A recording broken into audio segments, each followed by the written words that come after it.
আসসালামু আলাইকুম। আমার হাতে যে ফলটি দেখতে পাচ্ছেন এটার নাম হলো বিলাতি গাব। দেশীয় গাবও আছে, বাট এই গাবটা একটু সাইজে বড় হয় এবং এটার মাংসের পরিমাণ একটু বেশি। দেশীয় গাব যেখানে একটু নরম হয় সেখানে এটা একটু শক্ত শক্ত। আর এই গাবটা খেতে মোটামুটি ভালো।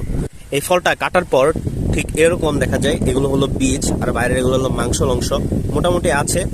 আর এই ফলটা যখন পাকে মোটামুটি ভালো স্মেল আসে। আমি যখন কিনে এনেছিলাম আমার পুরো রুমে স্মেল ছড়াই গেছিল, আর কাটলে তো আরো স্মেল আছে। তো আপনাদের বাচ্চাদের শুধু বিদেশি ফল যেমন আপেল, আঙ্গুর, কমলা এগুলো না খাওয়িয়ে এরকম দেশীয় ফল কিছু খাওয়াতে পারে। এটাও বিদেশি ফল, বাট দেশীয় কোনো হচ্ছে। তো সব ধরনের ফল খেলে পুষ্টি উপাদান দেহে আর কি সমান পরিমাণ চাই।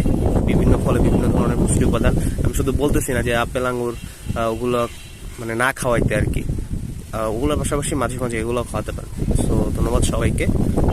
এই ফলটা যদি কেউ নতুন দেখে থাকেন অবশ্যই কমেন্ট করে জানাবেন। আর ভিডিওটা ভালো লাগলে অবশ্যই লাইক কমেন্ট শেয়ার করবেন।